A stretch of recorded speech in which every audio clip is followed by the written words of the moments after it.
Hi you four, Miss Clancy here, and I am going to talk you through the learning for this week on the blog. So I'll start with the learning on the blog, and then at the end of the video we'll have a little chat about who has been doing some brilliant work this week, or last week I should say. So we're going to start with the literacy. The literacy for this week is a diary entry, and I think it sounds quite exciting because you'll start the week by reading an example of a diary entry. Then in the middle of the week or so you'll think about the features of what makes a good diary entry. And at the end of the week you are going to be writing your own diary entry, and you're going to be imagining that you have entered into a video game. So you've got to think about entering into a video game. What might it be like? What might the aim of the game be? Is it going to be a video game that you've played before, or is it going to be one that you have made up yourselves? But I am looking forward to reading all about it. I'm sure there will be some brilliant writing. And then for maths, sorry, I've got the blog down here that I'm just looking at.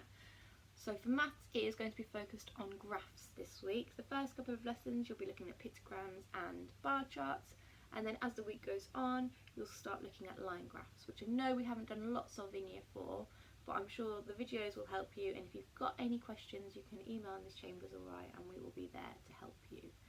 So I hope that goes alright, and it'll get you ready for your learning in year 5. And then for our wider curriculum, I have started, the first activity that I've done is to write a letter to your year 5 teacher.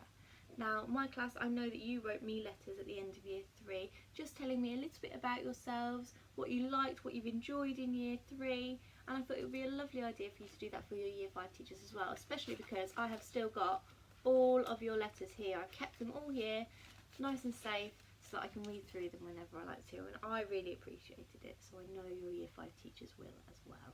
You could tell them what you've enjoyed about year 4, you could tell them just some facts about you, or you might even decide to tell them what you've been up to during lockdown. But I'm sure anyway they will be happy to hear from you. Then we move on to geography. So for geography I have decided that we would stick to the rivers theme, because actually you did so much work when you were looking at individual rivers. So we had lots of you looking at the Nile, the Nen, and some other rivers too. But I thought we would stick to that, and this time we're going to be looking at how a river forms, what are the different features of a river, and I would love to see lots of information about that. So I've put some ideas. You can build a model river if you wanted to. You could do a PowerPoint, a video, a poster, a labelled diagram, but whatever you do, make sure you send it to Miss Chambers and I, because we love seeing what you get up to. And there's a bite-sized page to help you find some information about that. Then for science, I've got how do we hear sound. So I know before lockdown in school we did a little bit about sound, but actually this time you're going to be thinking about how we hear sound. So you might decide to do diagrams to show me, a poster to show me, whatever you would like to do to present your work, and there is a bite-sized page there too. My second activity suggestion for that is a sound map. Now some of you might have done a sound map before, and if you haven't, I've given you some little instructions on what you can do, and I've put some examples on there as well. And then, as our final activity, as always, we have an extra active challenge, which is the Northamptonshire Virtual School Games. So if you get involved in those, we would love to see some of your videos. Please send them our way, and they might even end up on Twitter if you would like them to.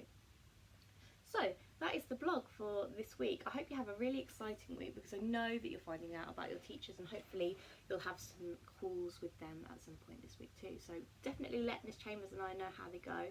If you're feeling a little bit anxious, then that's absolutely normal. If you're really excited, then that's brilliant. If you've got any questions or any worries, make sure you send them to Miss Chambers and I, because we are still here to support you. And I'll let you in on a little secret. Even the teachers feel a little bit anxious, or a little bit nervous I should say, before we meet our new class. So we're all feeling exactly the same way together. Then we've got learners from last week now to have a little chat about. So the first one I have got is Ethan from Rowan class. Now Ethan, Miss Chambers says that you have been doing brilliant work from the blog, and you've also managed to get yourself the gold award on the reading challenge. So that's a huge achievement. Well done, Ethan. It's brilliant to see that you have been doing lots of reading in your time in lockdown. So well done. I am very proud of you, and I'm sure Miss Chambers is too. And then from my class I have got Eleanor.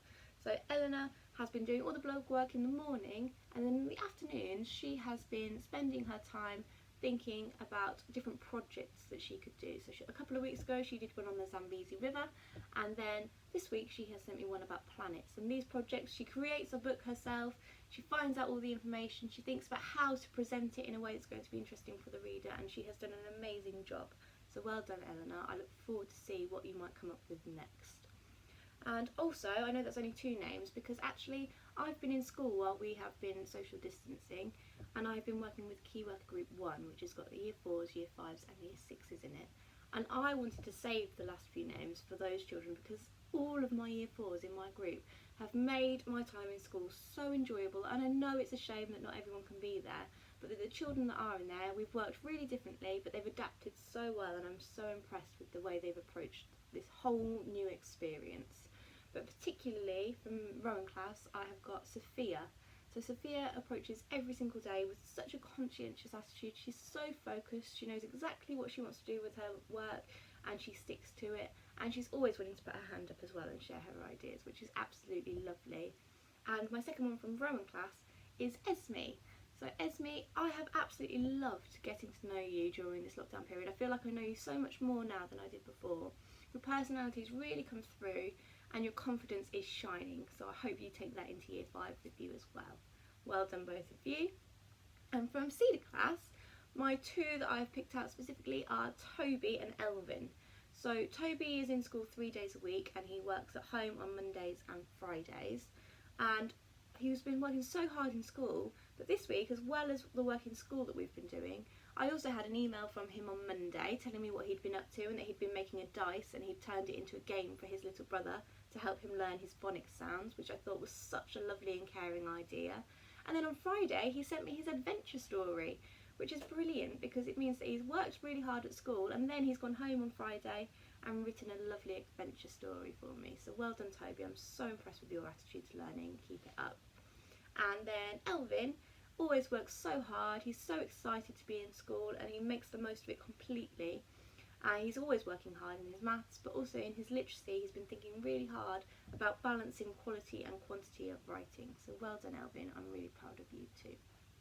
Okay, so that's it for this video, and this is the last video that I'm going to do to talk you through the blog, because next week it will be Miss Chambers again and then it's the summer. So I'm sure I will see you again. In my class we'll do some Teams calls hopefully in the last week or so, and then hopefully as well I'll be reading you a story at some point. So let me know if you've got any requests of types of stories or if you'd like poems that you might like to hear in that last week of term. But if I don't see you before, have a lovely summer holidays, and I am really looking forward to seeing you all as you go into Year 5 next year. Bye, Year 4.